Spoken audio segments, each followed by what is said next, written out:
오늘 시편 126편 말씀을 가지고 함께 은혜 나누고자 합니다. 오늘 시편 126편도 역시 성전에 올라가는 노래입니다.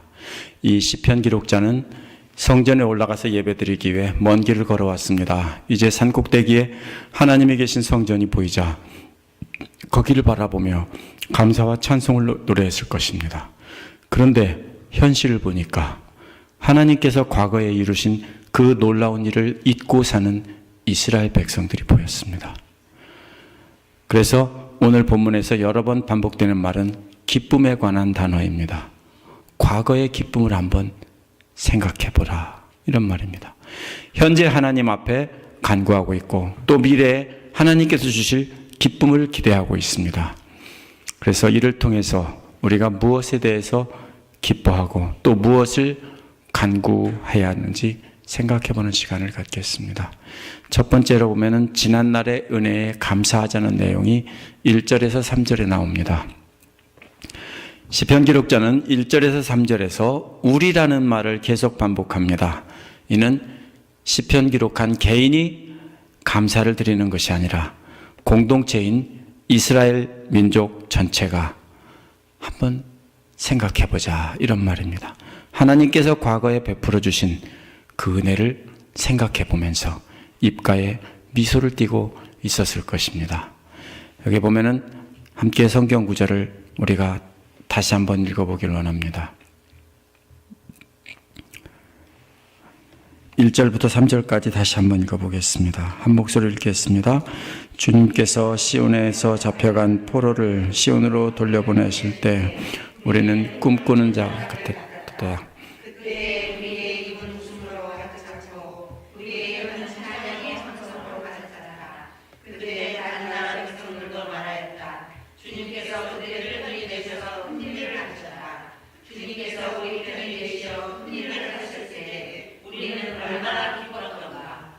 아멘. 죄송합니다. 잠깐 문제가 생겼습니다. 됐습니다.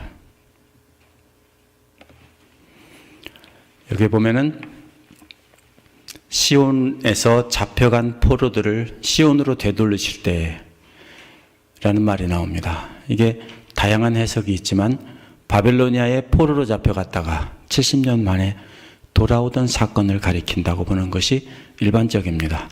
남유다 왕국이 멸망해서 지도층들이 대부분 포로로 잡혀갔다가 70년 뒤에 페르시아 왕 고레스의 칙령에 의해서 3차에 걸친 귀환을 하게 됐습니다.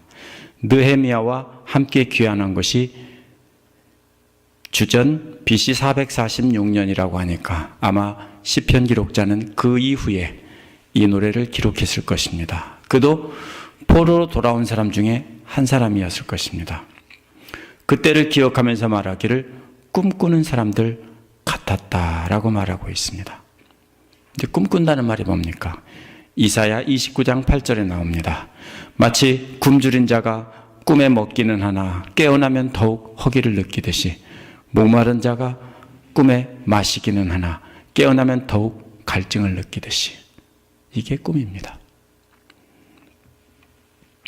현실에서는 먹을 것이 없어서 굶어 죽어가고 있다가 잠깐 잠이 들었습니다. 근데 꿈속에서 실컷 먹는 꿈을 꾸다가 깨보니까 아직도 배가 고파서 죽을 것 같습니다. 사막에서 길을 걷다가 물이 떨어졌습니다. 목이 말라서 쓰러져서 죽어가고 있다가 잠깐 잠이 들었다 보니까 꿈속에서 실컷 마셨습니다. 근데 깨고 보니까 꿈입니다. 아직도 목이 타들어가고 있습니다. 이게 무슨 얘기입니까? 과거의 포로에서 돌아온 기억을 돌이켜보니까 꿈을 꾼 것 같았다. 정말로 말할 수 없이 좋았고 좋았기에 현실이라고 믿을 수 없을 만큼 좋았다는 뜻입니다. 근데 문제는 뭡니까? 현재는 아니라는 겁니다. 저들은 무엇이 그렇게 좋았을까요? 포로 생활에서 어려움이 무엇이기 때문에 이렇게 말하고 있을까요? 육체적으로, 경제적으로 힘들었는데 해방이 돼서 편안함을 누릴 수 있어서 좋았을까요? 그럴 가능성은 없습니다. 왜냐하면 저들은 대부분 이스라엘을 다스리던 자들이 포로로 잡혀간 것입니다. 그리고 저들을 다스리던 사람은 바벨로니아 사람이고 그 다음에 바벨로니아가 페르시아에 멸망하면서 페르시아 사람들의 지배를 받았습니다. 그런데 이 잡혀간 유대의 상류층 인사들은 그렇게 함부로 다루지 않았습니다. 그곳에서 왕의 신하로서 높은 지위를 누리고 있던 사람들이 많았습니다. 성경을 통해서도 알 수 있습니다. 다니엘과 세 친구를 봐서도 알 수 있고 그렇게 살았습니다. 그런데 유대인들이 자신의 언어를 버리고 지배자의 언어인 아람어를 썼던 것을 통해서도 알 수 있습니다. 만약 저들이 포악한 정치를 했다면 절대로 자기들의 언어를 버리지 않습니다. 끝까지 자기들의 언어를 지킵니다. 한국 사람들이 왜 한국말을 쓰지 못하게 말리는데도 끝까지 우리말을 지키고 살았느냐면요, 일본이 포악한 정치를 하기 때문입니다. 반대로 부드러운 통치를 하고 전에 자기들을 다스리던 왕들보다 더 좋은 통치를 해주면 이방 나라 왕에게 침략을 당했다고 해도 백성들은 I don't care입니다. 좋아서 그 말하고 그 말 따르고 그럽니다. 여기 갔던 사람들은 아주 좋은 대우를 받았습니다. 포로로 가서도. 자기들 언어도 버리고 아람어를 사용해야 할 만큼 그렇게 저들의 발달된 나라와 힘과 문화를 즐기며 이렇게 살았습니다. 당시 바벨로니아와 페르시아는 유프라테스 강과 티그리스 강에서 나는 비옥한 땅에서 나는 농산물로 풍족한 생활을 누렸던 당대 최고의 강대국입니다. 문화적으로도 최고로 발달한 곳입니다. 오늘날도 많은 유적이 남아 있습니다. 반면에 유대 땅은 먹을 것이 없는 사막의 땅들이고 전쟁으로 폐허가 된 곳이고 문화적으로도 아무것도 없는 곳이었습니다. 아주 뒤떨어진 곳입니다. 그렇기 때문에 경제적인 이유나 육체적인 편안함 때문에 기뻐했다고 볼 수 없습니다. 포로로 돌아왔는데 아무것도 없어서 저들은 슬퍼했습니다. 그렇다면 무엇이 저들을 그렇게 기쁘게 했을까요? 저들은 정치적인 독립이나 경제적인 나은 삶을 위해서 조상의 땅으로 돌아온 것이 아닙니다. 70년 전이면 자기들의 땅이 아니라 조상들의 땅입니다. 육신의 평안함과 경제적인 안정을 구하던 많은 유대인들은 돌아오지 않았습니다. 왜? 그곳이 더 좋으니까 안 돌아왔습니다.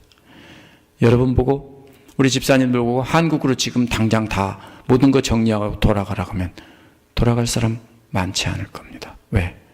이곳이 더 편안하고 이곳에서 이미 정착하고 있기 때문에 가겠어요? 안 가죠. 그런 것 때문에 간 것이 아닙니다. 따라서 이 돌아온 사람들은 하나님을 섬기는 하나님의 백성들로 하나님을 섬기는 공동체를 회복시키기 위해서 온 것입니다. 그곳에서는 마음껏 하나님을 섬길 수가 없기 때문에 돌아와서 하나님을 섬기기 위해서 돌아온 것입니다. 느헤미야가 포로로 돌아왔을 때 완전히 폐허인 예루살렘을 둘러본 내용이 느헤미야 2장에 나옵니다. 저들이 돌아왔을 때 예루살렘은 완전한 폐허였습니다. 저들은 신앙 공동체로서 이스라엘을 회복시키려고 꿈꿨던 것입니다. 시편 기록자가 예루살렘으로 처음으로 돌아오던 시절에 그는 함께 돌아오던 동료들과 함께 기뻐했습니다. 꿈을 꾸듯 기뻐했습니다. 실제 그들은 회복될 성전과 성벽을 머릿속에 그리며 기쁨으로 돌아왔을 것입니다. 그렇기에 저들의 입가에는 웃음이 가득 차고 저들의 혀는 찬양의 함성으로 가득 찼던 것입니다. 이웃나라 사람들이 저들이 재건하는 모습을 보고 부러운 나머지 하나님이 저들의 편이 되어서 큰일을 하셨다, 이렇게 말하고 있는 것입니다. 3절에서 주님께서 우리 편이 되셔서 큰일을 하셨을 때 우리는 얼마나 기뻤던가 라고 했는데, 큰일이라는 말이 요엘 2장 21절에도 나옵니다. 땅아 두려워하지 말아라, 기뻐하고 즐거워하여라, 주님께서 큰일을 하셨다. 여기서 큰일이라는 것은 하나님의 구원 사역을 말하는 것입니다. 하나님께서 이스라엘 백성들을 이집트 땅에서 구원해낸 것을 성경에서는 큰일이라고 말합니다. 시편 105편 21절에서 그들은 또한 이집트에서 큰일을 이룩하신 자기들의 구원자 하나님을 잊어버렸습니다 라고 했습니다. 큰일은요, 구원하신 하나님의 역사를 말하는 것입니다. 따라서 주님께서 큰일을 하셨기에 얼마나 기뻤던가라는 것은 하나님의 구원 사역에 대해서 얼마나 기뻐했던가 라고 하면서 돌아온 사람들에게 말하는 것입니다. 성전을 회복하고 이스라엘을 회복하러 돌아왔을 때 얼마나 기뻤느냐, 그때 한번 생각해 봐라 이 말입니다. 그때는 저들이 예배 공동체로서 이스라엘의 회복을 말할 수 없이 기뻐했다는 겁니다. 그런데 지금은 다 잊어버렸습니다. 집사님들 좋으면 좋은 감동을 계속 가지고 있습니까? 오래 지나면 그저 그래요. 그죠? 좋은 줄도 모르고 살아요. 그러다가 언제 다시 압니까? 다시 죽을 고통이 닥치면은, 아, 그때가 참 좋았구나, 이렇게 하는 거예요. 이들도 잊어버렸어요. 오랫동안 편안하다 보니까 하나님을 잊어버렸습니다. 따라서 하나님의 은혜를 잊고 사는 저들을 공동체에게 책망하듯 말하는 것입니다. 마치 굶주리고 목말라 죽어가는 자가 꿈속에서 먹고 마신 것 같은 그런 일이라는 겁니다. 전에 그렇게 좋았는데 지금 보니까 다시 신앙적으로 타락해졌고 우상 숭배하면서 제멋대로 살아가고 있고, 마치 굶주린 자가, 목마른 자가 꿈꾸다가 깬 것 같구나, 이런 말입니다. 그때는 좋았는데. 지금 여러 성도님들 가운데도 힘들고 어려운 분들이 계실 겁니다. 두 분 강집사님 남편들이 오랫동안 병원에 계시니까 저와 제 아내의 마음도 항상 무겁습니다. 또 목장 모임에서 우리 집사님들이 나누는 말씀을 보면 자녀들 때문에 힘들고 남편들 때문에 힘들어하는 분들이 많을 때 참 무겁습니다. 가끔은 그런 얘기합니다. 내가 목회자가 아니었다면 저분들 아픔 때문에 나도 이렇게 함께 힘들어하진 않았을 텐데 라는 그런 말을 하기도 합니다. 하지만 정말 힘든 것은 그런 것이 아닙니다. 정말 힘든 것은 그런 것이 아닙니다. 정말 힘든 것은 하나님의 은혜를 잊고 사는 사람들입니다. 하나님의 말씀을 깨닫지도 못하고 관심도 없이 사는 분들입니다. 과거에 그렇게 하나님의 큰 은혜를 받고 좋아서 기뻐서 이제부터는 내가 하나님을 잘 믿겠다라고 결심했는데 또다시 하나님을 잊고 제멋대로 사는 사람들입니다. 그분들을 감사도 없이 사는 그분들을 생각할 때 꿈꾸는 것 같았구나. 그때는 저들과 함께 참 좋았는데, 저들과 함께 그렇게 기뻐했는데, 꿈속에서 먹고 마신 것처럼 그렇게 기뻐했는데 지금은 꿈이구나. 지금은 다 잊어버렸구나. 하나님을 찾지도 않고 목말라 애타게 찾는데 찾지도 않고, 그것이 힘든 겁니다. 만약 성도님들의 입에서 감사와 찬송이 떠났다면 과거에 하나님께서 놀라운 일을 이루어 주신 그 은혜와 감격에 생각하며 기뻐 어쩔 줄 몰랐던 그때를 한번 기억해 보시기 바랍니다. 지금 참 힘듭니까? 모든 것이 어렵고 내 삶이 왜 이런지 이렇게 생각할 때는 한번 돌아보십시오. 과거에 하나님께서 큰 은혜를 주셨을 때, 그때 잘 먹고 잘 살아서 자식들이 다 잘 돼서 그렇게 기뻤습니까? 아닐 겁니다. 하나님을 만나고 은혜를 체험하고 나서 기뻐했을 겁니다. 근데 오래 지나면서 다 잊어버렸습니다. 따라서 우리는 시편 기록자처럼 개인이 받은 은혜를 생각하며 감사하는 태도도 중요하지만 여기 시편 기록자처럼 공동체를 생각하며 우리 공동체에 주어진 그 은혜를 돌이켜보며 감사하는 것이 중요합니다. 우리 교회 중보기도팀이 있음을 참 감사하고 자랑스럽습니다. 가끔 보면은 중보기도에서 기도한 내용이 응답되면은 예배 시간에도 갑자기 야 하고 소리 지르는 분들이 몇 분 계세요. 기도하셨기 때문에 그런 거예요. 시편 기록자도 바로 이스라엘의 중보기도 팀이었을 것입니다. 그가 신앙 공동체에 주신 놀라운 은혜를 감사했던 것도 바로 그런 것입니다. 우리 사랑하는 집사님들도, 우리 성도님들도 가족과 다른 분들의 신앙 성장과 회복을 떠올리면서 감사의 노래를 부르시기 바랍니다.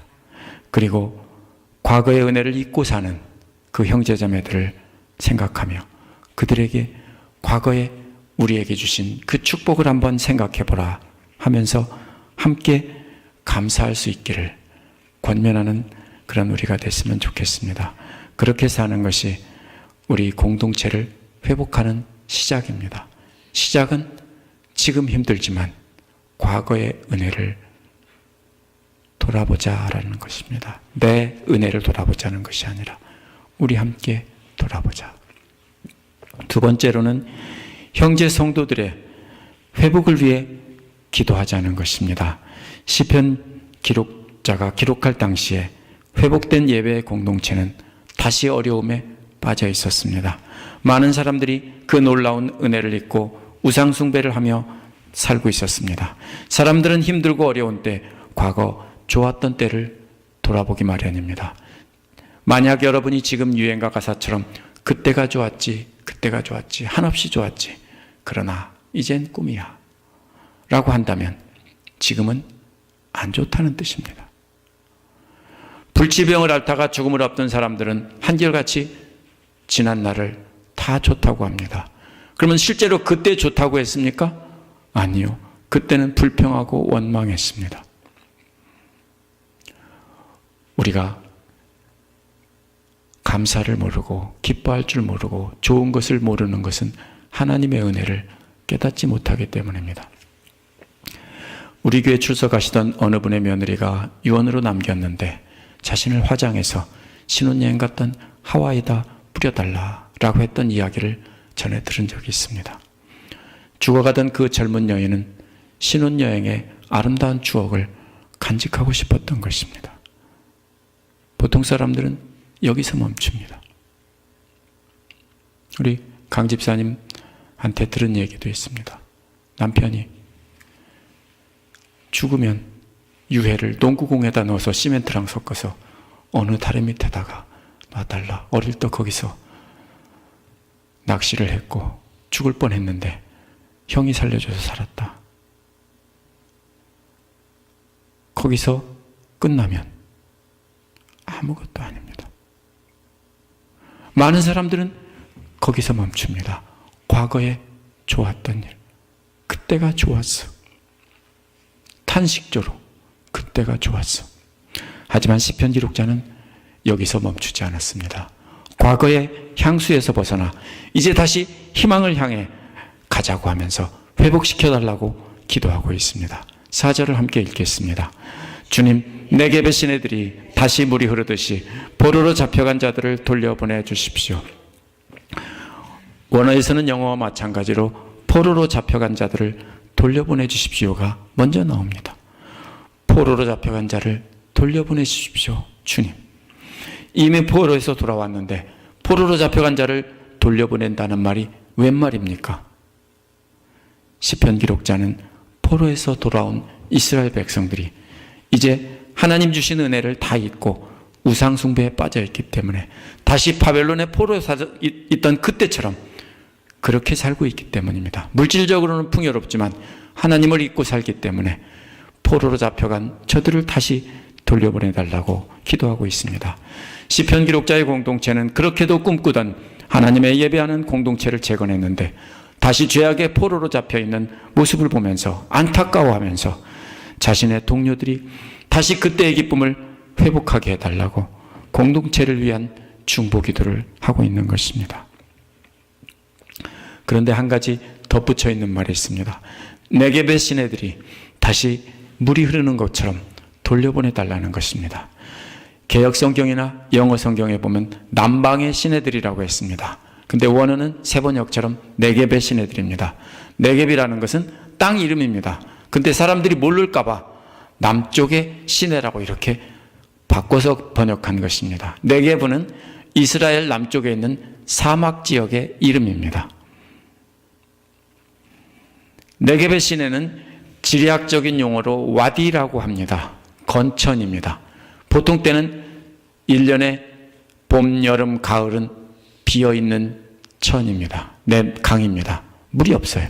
한 방울도 없는 마른 계곡입니다. 그런데 겨울철에 비가 오면 물이 넘쳐 흐릅니다. 이러한 네게브 시내들이 물이 돌아오는 것처럼 이 말은 요엘 1장 20절에 나옵니다. 시내에도 물이 마르고 광야의 초원도 다 말라서 들짐승들도 주님께 부르짖습니다.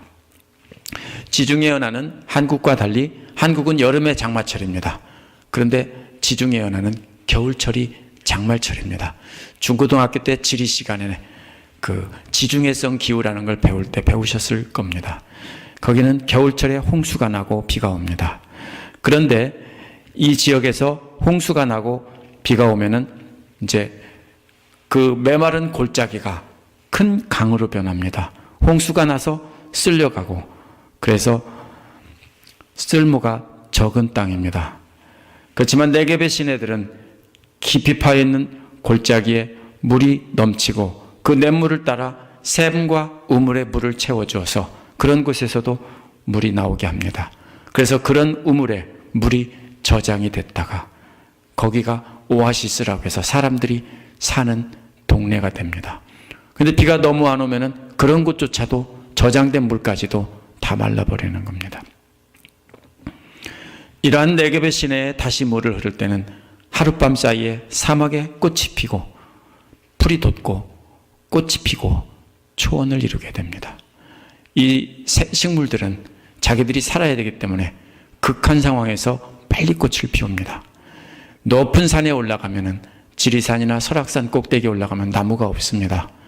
그냥 작은 풀하고 관목들만 있는데 그런 데 있는 풀들이나 아니면 깊은 숲속에 있는 꽃들은요, 봄에 일찍 핍니다. 조금 있으면 나뭇가지 잎사귀가 나면은 햇빛을 하나도 못 받기 때문에 나뭇가지의 잎사귀가 돋기 전에 이른 봄에 제일 먼저 키 작은 풀들이 꽃이 핍니다. 사람들은 그걸 보고 아름답다고 합니다. 근데 그것들은 뭡니까? 죽지 않으려고, 씨를 남기고 생존하려고 추운 겨울에 봄이 되자마자 제일 먼저 꽃을 피우는 겁니다. 사막의 꽃들도 마찬가지예요. 그것이 바로 사막이에요. 그래서 시편 기록자는 물이 돌아와서 다시 사막에 풀이 돋고 꽃이 피어서 아름다운 뭡니까? 닥터 지바고에서 그런 장면이 생각납니다. 추운 겨울이었다가 꽃이 노랗게 피어있는 들판을 달리는 모습을 기억하실 겁니다. 바로 그런 모습입니다. 그런 모습이 다시 회복되게 해달라고 기도하는 겁니다. 이스라엘이 다시 그렇게 회복되게 해달라고. 네게브의 강물이 돌아오듯이, 그래서 그 주변에 꽃들이 피듯이 메마른 심령들이 다 꽃이 피어서 모두가 다 함께 하나님을 찬양하게 해달라고 시편 기록자는 동포들을 위해서 간절히 기도하고 있는 것입니다. 저와 여러분이 세상 사람들처럼 그때가 좋았지라고 한탄하는 사람이 돼서는 안 됩니다. 우리는 그런 실패자들이 아닙니다. 마치 맛있는 음식을 실컷 먹다가 는 꿈을 꾸다가 깨어보니까 배고파 죽겠다, 이런 처량한 모습이 되어서는 안 됩니다. 지난날에 하나님은 주신 은혜가 이제는 꿈만 같다라고 하면 안 됩니다. 더 나아가서 오늘 네게브 사막과 같이 바짝 말라있는 형제자매들을 바라보면서 저들의 메마른 심령 위에 비를 내려주셔서 강물이 흐르고 사막에 꽃이 피게 해달라고, 그래서 저들의 마음속에 꽃이 피게 해달라고 간구해야 됩니다. 이것이 바로 저와 여러분들이 속한 신앙 공동체가 회복되는 두 번째 단계입니다. 우리의 공동체는 우리의 기도로 회복되는 것입니다. 세 번째로는 미래를 바라보며 씨를 뿌리자는 것입니다. 네게브 시냇물이라는 영화의 속편이 5, 6절에 계속 이어집니다. 그 속편의 내용은 마른 땅을 적시던 시냇물이 마른 땅에 뿌려진 씨앗을 싹트게 하고 풍요로운 추수를 맛본다는 내용입니다. 함께 5, 6절을 한번 읽어보겠습니다. 눈물을 흘리며 씨를 뿌리는 사람은 기쁨으로 거둔다. 울며 씨를 뿌리러 나가는 사람은 기쁨으로 단을 가지고 돌아온다. 왜 씨앗을 뿌리는데 웁니까? 씨앗을 뿌려야 하는데, 뿌릴 시기가 됐는데 비가 안 올 때는 울 수밖에 없습니다. 딱딱하죠. 너무 딱딱해서 씨앗을 뿌릴 수가 없으니까 옛날에 어떻게 합니까? 호미를 파고 모를 심으면서 이제는 굶어 죽었다. 호미 뭐라고 하죠? 그렇게 하는 겁니다. 땅을 파고 콩을 심으면는데 싹이 틀 가능성이 없습니다. 그래서 뭐를 흘립니까? 눈물로 땅을 적셔서 그 땅을 파지지도 않아요. 딱딱해서. 근데 눈물로 땅을 적셔서, 눈물로 적시려고 적십니까? 이제는 우리 새끼들 다 굶어 죽었다라고 하면서 눈물을 뚝뚝 떨어뜨리다 보니까 눈물 떨어뜨린 자리가 이제 조금 파지고 그 자리에다 씨를 심었다는 겁니다. 그런데 그렇게도 뿌리지 않은 사람들은 나중에 비가 올 때 굶어 죽는 겁니다. 그렇죠? 조금만 더 기다리면 비가 오겠지라고 생각하며 기다려도 비는 오지 않고 씨앗을 뿌릴 시기를 놓치게 되면 거둘 것이 없습니다. 오늘날 농사가 잘못되면 다른 나라에서 수입해 오면 되지, 쌀이 없으면 라면 먹으면 되지, 이런 소리를 하지만 옛날에는 씨앗을 뿌리지 못한다는 것은 이제 시간 문제다는 겁니다. 굶어 죽는 것은 시간 문제다. 호미무라는 말을 아세요? 제 선친이 젊었을 때도 만에도 농촌에 비가 오지 않으면 호미로 파고 모를 심었다고 합니다. 그때 농부들의 마음이 어떻겠습니까? 원래 모내기는 물을 철벅철벅하게 가득 넣고 발로 빠져가면서 거머리에 뜯겨가면서 모를 심는 게 원칙입니다. 그런데 갈라진 논에 호미로 심으면서 농부들이 울며 심지 않았겠습니까?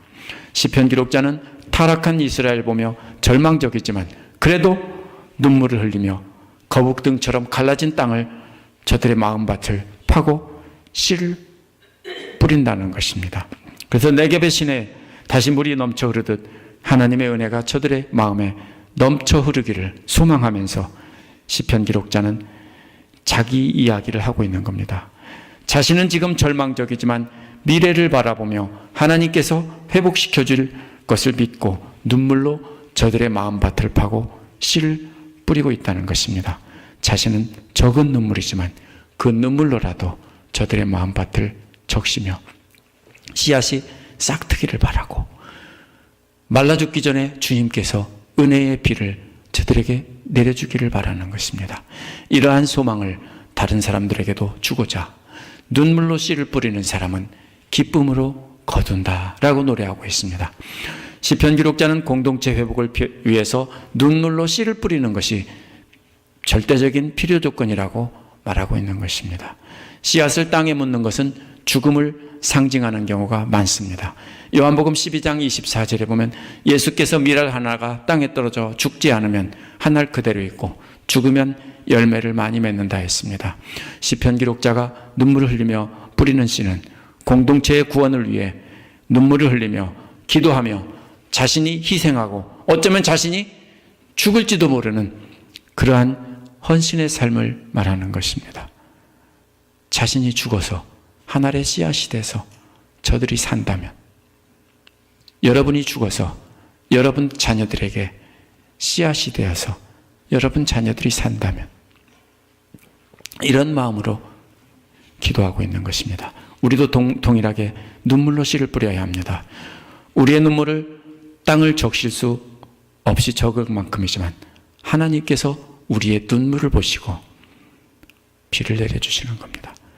아무 도움도 안 되는 적은 눈물이지만 여러분의 가족 구원하고 교회 형제자매들을 구원하는 것입니다. 우리 집사님들이, 성도님들이 흘린 눈물이 사랑하는 가족들을 구원하는 것입니다. 지금은 바싹 마른 논 같아요. 모래만 풀풀 날리는 논 같아요. 그런데 하나님께서 우리의 눈물을 보시고 은혜의 담비를 쏟아주셔서 메마른 계곡이 강이 되게 하신다는 겁니다. 또 이 지역에 사는 사람들 중에서 하나님을 알지 못하는 사람을 위해서도 눈물로 기도해야 합니다. 우리가 눈물로 씨를 뿌리지 않는다면 앞으로 아무것도 거둘 것이 없습니다. 그리고 이 땅이 모두 영적으로 죽어갈 것입니다. 미래에 더 많은 축복을 기대한다면 우리는 하나님께서 풍성히 주실 것을 기대하며 오늘도 눈물로 씨를 뿌려야 합니다. 바울 사도는 고린도후서 4장 18절에서 우리는 보이는 것을 바라보는 것이 아니라 보이지 않는 것을 바라봅니다. 보이는 것은 잠깐이지만 보이지 않는 것은 영원하기 때문입니다. 라고 말했습니다. 우리는 보이는 세상 물질과 명예를 위해서 씨를 뿌리는 것이 아닙니다. 우리가 눈에 보이지 않는 영원한 하나님의 축복을 위해 씨를 뿌려야 합니다. 그것은 바로 우리의 가족들과 우리의 성도들과 우리 지역사회를 위해 중보기도로 씨앗을 뿌리는 겁니다. 안 들어주실 것 같죠? 어쩌면 절망적인 것 같죠? 눈물로 씨를 뿌리는 사람도 그랬어요. 지금은 아무 일도 일어날 것 같지 않아요. 자녀들이 변화될 것 같지 않아요. 그런데 하나님께서 변화시켜 주신다고요. 나중에 하나님께서 풍성한 수확을 주실 것이니 그것을 기억하며 지금은 씨를 뿌려야 합니다. 물론 지금 조금 어려울 수 있고 절망적일 수 있습니다. 그래서 요한복음 16장 22절에서 예수님께서 이렇게 말씀하셨습니다. 이와 같이 지금 너희가 근심에 쌓여 있지만 내가 다시 너희를 볼 때는 너희 마음이 기쁠 것이며 그 기쁨은 너희에게서 빼앗을 자가 없을 것이다 라고 했습니다. 지금은 힘들 수 있습니다. 예수님을 따르는 제자가 되려다 보니 더 많은 근심이 있을 수 있습니다. 하지만 주님 다시 오실 때 우리는 주님과 함께 기쁨을 나눌 것이고 주님께서 주시는 영원한 기쁨을 아무도 빼앗을 자가 없을 것입니다. 우리가 주로 물질의 축복만 기대하고 물질의 축복이 없으면 감사가 사라집니다. 하지만 오늘 말씀을 통해서 무엇이 진정한 축복인지 깨닫는 시간이 되어야 됩니다. 만약 성도님들이 과거에 받은 은혜를 떠올리면서 주님을 만났던 기쁨이 있었다면 이 시간 기억하시기 바랍니다. 네겝의 시내에 다시 물이 흐르듯 다시 물이 돌아와서 내 가족과 교회와 지역사회에 기쁨의 강물이 넘쳐 흐르기를 기도하시기 바랍니다. 시편 126편을 기록한 사람처럼 공동체의 미래를 바라보며 공동체 회복을 위해 간절히 소망하며 기도하시기 바랍니다. 그렇게 눈물로 씨를 뿌릴 때 하나님께서 저와 여러분에게 풍성한 수확을 맛보게 해줄 것이고 기쁨의 노래를 부르게 될 것입니다. 그때 함께 영원한 기쁨의 노래를 부를 수 있는 우리 모두가 되기를 간절히 축원합니다. 함께 기도하겠습니다.